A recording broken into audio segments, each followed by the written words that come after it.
एक मुल्क है, उसका अजीब कानून है। कानून क्या है? वहां के लोग जो बादशाह बनाते हैं उनका नियम अलग है, दस्तूर अलग है। कैसे? सारे मुल्क के जो उस कंट्री के लोग हैं, वो उनके जो बड़े बड़े लोग हैं, वो सरहद पर जाकर खड़े हो जाते हैं उनके साल की पहली तारीख पर। और जो बंदा उनकी सरहद में सबसे पहले दाखिल होता है फजर में, उसको ताज पहना देते, उसको बादशाह बना देते। सुबह जैसी हुई देखा जो सबसे पहले दाखिल हो रहा है वो एक आलिम रब्बानी था। लोगों ने कहा आ जाइए हमारे बादशाह सलामत। उन्होंने कहा ये कैसे अचानक बादशाह, मैं नया आ रहा हूं। कहा हमारे मुल्क का ये नियम है, जो सबसे पहले इस तारीख में दाखिल होता है हम ताज पहनाते और बादशाह बनाते। तो उन्होंने कहा, पूछा फिर क्या होता है? कहा सारे इख्तियारात आपके, जैसा चलाना है मुल्क को चलाइए, फौज आपकी, पुलिस आपकी, सारा डिपार्टमेंट आपका। कहा फिर क्या होगा? कहा साल भर के बाद हम जंगल में ले जाकर छोड़ देंगे। साल खत्म होने के बाद बादशाह भी गई, मंजूर है तो आप बनिए, नहीं तो फिर दूसरे का इंतजार करेंगे। उस आलिम रब्बानी ने कहा मंजूर है, बन जाता हूं। ताज पहनाया, बादशाह बनाया और बड़े धूमधाम से उसको लाया और तख्त पर बिठाया और सारे कर्रों पर और शान के साथ फौज भी, वजारत भी सब बट गई। सारी चाबियां खजाने की नए बादशाह के हाथ में। लेकिन ये नया बादशाह जो आया, इसने क्या किया? सबसे पहले दूसरे ही दिन कहा सारे मेरे बड़े वजीर सामने आ जाए। जब आए तो कहा मेरी ख्वाहिश है कि मैं वो जंगल देखना चाहता हूं जहां तुम छोड़ कर आते हो। साल भर के बाद जहां छोड़ करके आते हो वो जंगल मुझे पहले दिखाओ। बादशाह की ख्वाहिश है, एहतराम करना है, जो बादशाह कहेगा उस पर अमल करना है। ले गए लोग, जा करके देखा इस बादशाह ने तो भयानक जंगल था, बहुत सख्त तरीन जंगल है, कांटे भरा हुआ जंगल और पुराने बादशाहों की खोपड़ियां, हड्डियां पड़ी हुई हैं, दरिंदों की आवाजें आ रही। बादशाह वापस आया।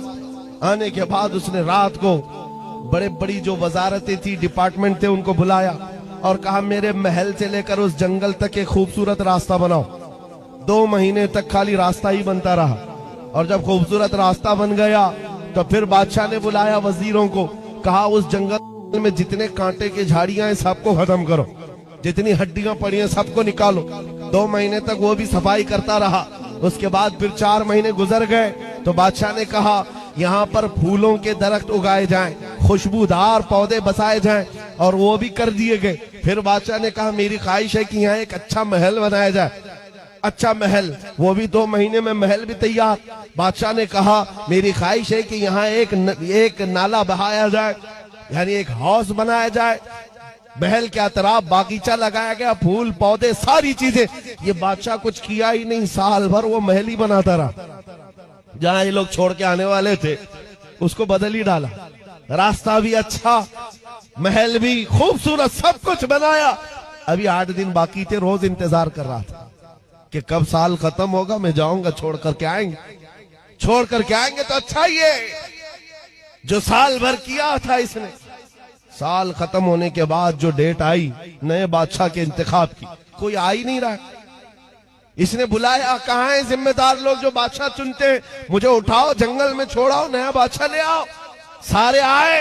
कहा बादशाह सलामत, हमारा नियम बदल गया है, हमारा कानून बदल गया। बादशाह ने पूछा क्या हुआ?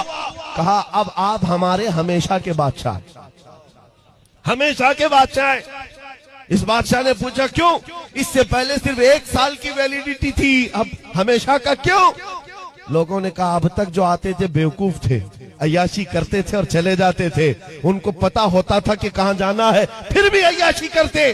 पहला अक्लमंद बादशाह हमने देखा जो इस कुर्सी पर बैठकर जहां जाना है वहां की तैयारी कर रहा था। इसलिए हमने सोचा हकीकत में वही बादशाह होता है। इस वाक़े को लिखने के बाद मौलाना जलालुद्दीन रूमी कहते हैं, ऐ नादान तू क्या समझ रहा है, ये दुनिया के अफ्रीका और अमेरिका के किसी मुल्क का किस्सा है? नहीं, ये पूरी दुनिया का कानून है। जब तू पैदा होता है लोग तेरे इंतजार में खड़े रहते हैं, जब तू आता है तुझे बादशाह बना लेते हैं, तेरे इर्द गिर्द तेरे दोस्त अहबाब बनते चले जाते हैं और तुझे बार बार बताया भी जाता है चंद दिनों के बाद तुझे कंधे पर उठाकर उस कब्रिस्तान में छोड़ दिया जाएगा जहां हड्डियां पड़ी हैं पुराने लोगों की, जहां कांटे की झाड़ियां भी हैं। ये सब चीजें सुनाई जाती हैं और उसके बाद जब तेरा इंतकाल होता है ये लोग तेरी बादशाहत खत्म करके ले जाते हैं और छोड़ आते हैं, फिर नए बच्चे का इंतजार करते हैं।